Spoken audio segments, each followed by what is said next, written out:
Oh, no. The Dallas Mavericks, a.k.a. the Arizona Cardinals of the NBA, didn't make the playoffs, even though some smart people had them winning the championship. They ended their season by quitting. Just straight up quitting. You said it. Almost beat the Bulls, which would have been a treat, and then lost to the Spurs, who were also quitting, but did it with more tact. Here's Luka. Yeah, I mean, I saw the report. I don't know who. Somebody said that I was going to request a trade. It was funny, because I didn't know that was true. I didn't say it.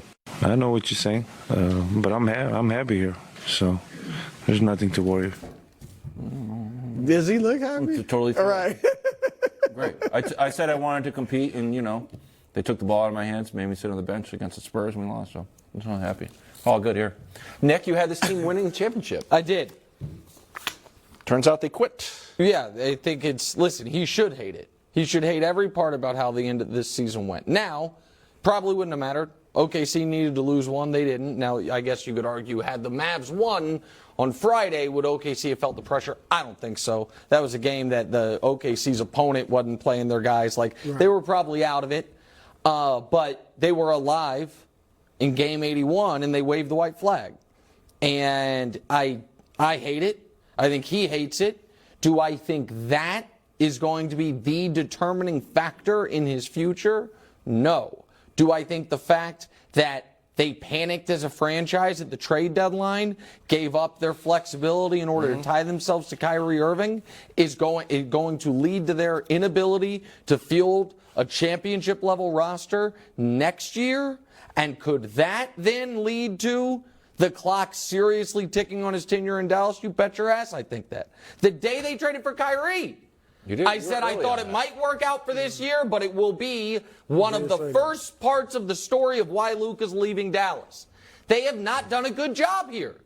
But listen, I want to be very clear, because he is my large adult Slovenian son. I picked him to win league MVP. Kinda. I picked him, all these things. I don't hear he that is often not blameless anymore. in this. Your buddy Bill Simmons made this point, and he's right. If you are this level of player and you have a healthy season, it should be impossible to be this bad for the team. So he's got to wear that to a degree. But you don't we have to compete have for a seen championship. great players miss the play. Kareem. Correct. Right in the middle of his career. Now, as a big, they had to give you the ball, especially back then. And again, 38 and 44. It's one thing if it's like, okay, we were mediocre. And Kobe, in the middle of his prime, missed for a year. So it doesn't mean you can't be an all-time great. But it does mean it's part of your basketball resume now. Just like with Kobe. People are arguing this weekend about Kobe versus Duncan. One of the silver bullet Duncan arguments is 50 wins every year and never missed the playoffs. Kobe, 3 straight years either out in round 1 or missed.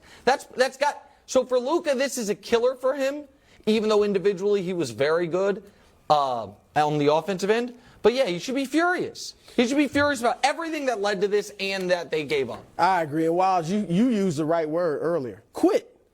They quit. And one thing as a professional athlete you don't want to be a part of is a team, a group of players, a franchise that quits. Like even when teams tank, like when Philadelphia tanked with the process, right? They tanked by just signing players that they knew couldn't win. They didn't say, yeah, look, let's not go out there and win. You don't want that in your organization, in your culture. That's now in their culture. Jason Kidd clearly hated it. Kyrie, maybe that's why he didn't talk to the media. I don't know. Luka clearly hated it. And this is something that's going to stick in the back of his mind. And Nick, look, LeBron, I talked to LeBron early in his career. There was no doubt in my mind, this is like 2006, somewhere around there, that he thought anyone that you put with him, he'd win championships with. Mm-hmm. And he was not big on recruiting early in his career. And then the year Michael Redd and Ray Allen and all those guys were free agents, Larry Hughes, they ended up getting Hughes. He didn't go out and recruit these guys because he was like, I'm going to win. And when you're that level of player, all-time great potential, and you don't win after a while, the darts start coming at you. And Luka's entering that territory. And so right now he may be thinking, no, even though I'm not sure he's as happy as he said, he's still probably not thinking, I'm out of here. No. But as time goes on, and if they're not winning, not getting close, and that pressure starts to come on him, yeah, Luka can play, but can he win? Can he win? That's what's going to happen, and that could drive him out of here if they don't improve. It makes next year as important of a season as the Mavericks have had in franchise history.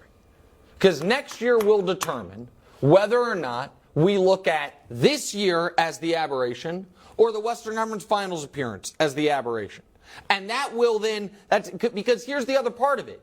If Luka gets antsy and it's clear and it's like, okay, the clock is ticking, then they are going to have to take the tough medicine that the Pelicans took, that teams have taken, which is, my God, we've got to trade this guy. Well, AD, though, if Luka demands it, you still do have some time. Yeah, no, you have time. Because he's on the clock for, three more years? Three more years. That's why I don't think this year, and I think even the story, Tim McMahon wrote the story, and what he wrote was, people are worried that, it's what I said last week, that in a year, Luka could ask for a trade if it goes poorly. Now, Luka's saying, I'm not going to do that, but a lot can change in a year. A lot can change. When Kyrie came to the Mavs, Dallas was in 4th place. Since then, 10-18 and vacation. He didn't talk to the media, but did post a heartfelt message on Twitter, thanking everyone for their support and love. But Nick, you didn't like him. Just be accountable. The exit interview. Just be accountable. Kyrie was asked about his future when he got to the Mavs. He said, I don't want to talk about that now. We will talk about it after the season. And then he bounced. Now, do I blame Kyrie for the Mavs falling apart? I don't, actually. It would be easy to do because of the record with him and then without him. But I think it was a far greater issues than Kyrie. And Kyrie actually offensively. One of them, yes, but do I think he deserves the majority of the blame? Absolutely not. I don't. But you think Luka wanted to be there? You think Luka wanted to do that press conference? Of course not. You think anybody wants to do what do you call it? Exit interview, press conference after a disappointing year? Of course not. It's part of being a professional. And there are certain things, Brew, that I would like if Kyrie, forget his future, about his thoughts on, hey, you were with the Cavs. You guys were in the finals every year.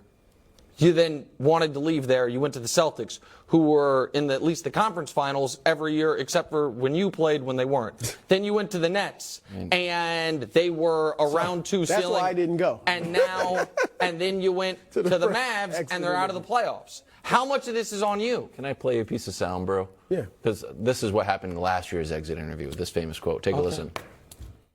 When I say I'm here with Kev, I think that it really entails us managing this franchise together alongside Joe and Sean and just our group of family members that we have in our locker room, in our organization.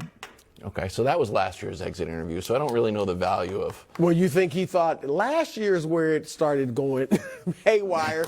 Let me avoid it. No, look, Kyrie made a mistake.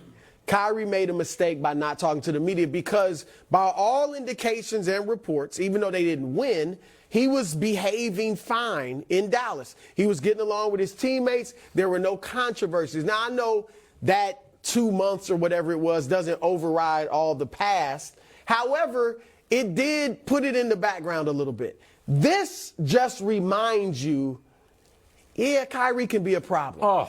No, it does. I'm not doing my interview. I'm not doing the interview. You guys quit. I'm not doing the interview. You want to sit me down? You don't have a problem I with wouldn't do the interview. No. Why not? First of all, I think it's a sign that he's not going to be in Dallas. Where's he going to be? That's I why. don't know, but I feel like he's not going to be in Dallas. Like, I don't owe you guys anything anymore. That's why it's a mistake, though, because Correct. here's the deal. All the teams with cap room, he's not going to want to go there because they're young, Houston, San Antonio, Utah, and they're not going to want him. All right? The only place Miami might want him, that would have to be a trade. Phoenix, if Chris Paul retires, whatever, they might want him. That would have to be a trade. Yeah. I mean, if the Lakers do well in the playoffs and they re-sign D'Angelo Russell, where's he going? So I do think he needs the Mavericks. But hold on, Wiles, you played that piece of sound. And to me, from last year, that proves my point. I know some fans are like, oh, the media, self-important media, saying, why wouldn't you sit up there and answer our questions? We as fans don't care. That Kyrie exit interview last year informed so much of the discussion about the Nets, and it made us so much better understand why it blew up. Because it's like, oh, Kyrie believes he's co-owner, co-GM. Meanwhile, the team believes we're not even re-signing you, buddy. That then, when he demanded a trade, we all knew. But knowing the way that played out, do you fault Kyrie for skipping? Yes, because it is part. Listen, it is for good reason. 2 wrongs don't make a right. Part of the job. That's what it is. And it is like 2 wrongs don't make a right. These they days, were wrong, the Mavericks. Here's the. So sorry, I know we're late. Just give me 20 seconds here. These days, we can't, as fans, really rely on the everyday game product to be great because guys don't play all that often. So what keeps the interest of the league? So much of the soap opera, free agency, intrigue stuff is what gets the dollars churning.